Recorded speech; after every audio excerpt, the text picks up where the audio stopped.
We start our focus here in Gauteng, where thousands of crime prevention wardens are expected to be placed in the province as various hotspots from Monday. This is part of promises made by Premier Panyaza Lesufi in his State of the Province address.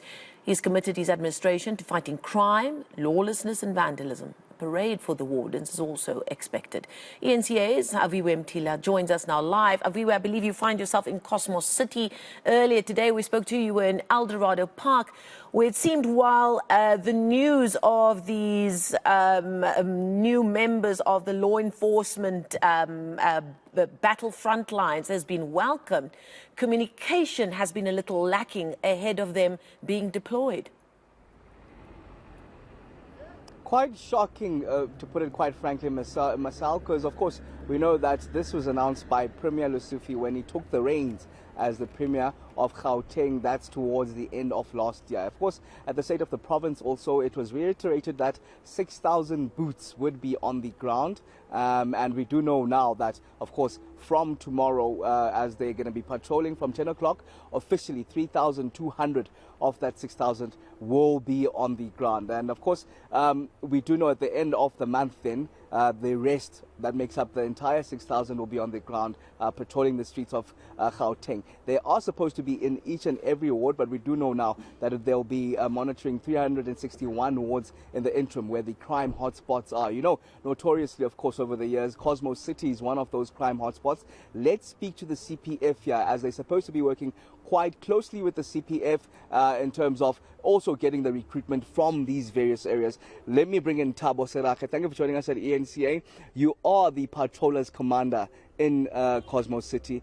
Tell us how many have been recruited in Cosmos City to form part of the Crime Prevention Wardens and what they'll be doing their role.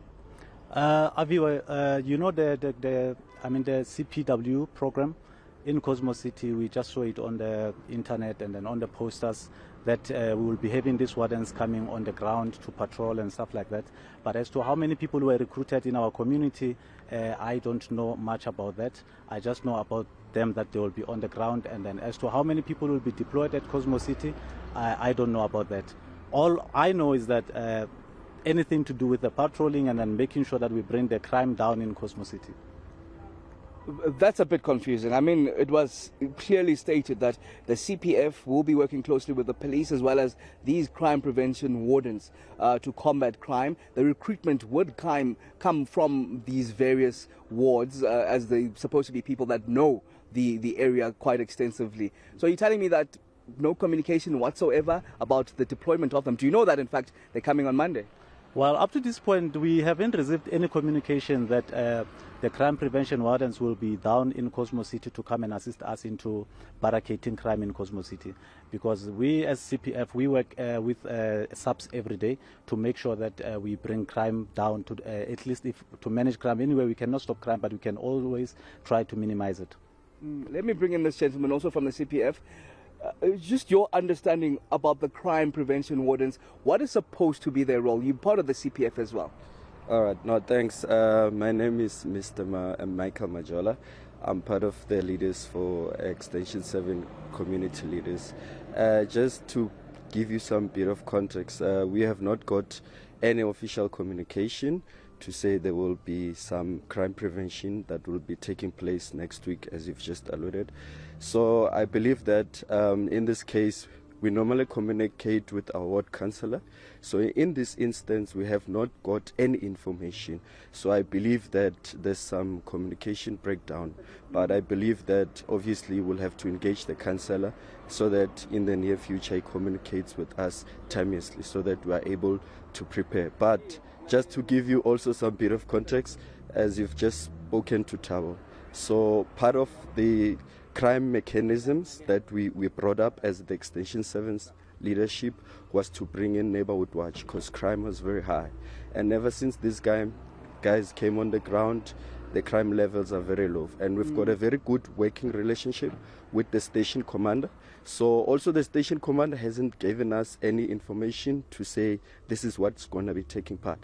But I believe that we'll engage all those stakeholders and we'll find a solution going forward so that there won't be any breakdown with communication. Okay, I want to bring in Thabo as the patroller commander in Cosmos City. We were told, I don't know if I can even ask further questions, but we were told they'll be using, e-technology. There'll be drones, there'll be helicopters. Your knowledge of this? Well, the drones and the helicopters, that is technology that we need to barricade crime. That one is something that can work best for our communities. But to be honest with you, like I said, I don't have much information about this CPW program. All right, I'll have to leave it there myself, because I can't really ask further questions in terms of the mandate of these crime prevention wardens. Will they be part of this SAPS? Will they be making arrests? Will they carry guns? We were told about e-panic buttons. Clearly, we can't get this information from the CPF, because they've been told that, well, they haven't had any communication from this initiative from the Premier, which was even mentioned as early as last year when he took the reins as Gauteng Premier. And of course, we're told that tomorrow morning, in fact at 10 o'clock, the parade will be happening with these 3,200 crime prevention wardens that are supposed to be coming from the various wards themselves, but none in Cosmo City so far, none in El Dorado Park. We're moving on, in fact, to Alexandra. Let's see what we can find there. Yeah, very worrying indeed, especially because there's supposed to be this highly anticipated parade to mark their introduction into these various hotspots and these various communities. Communication seems to have been lacking. Senior reporter Aviwe Mtila out and about in important hotspots in Johannesburg.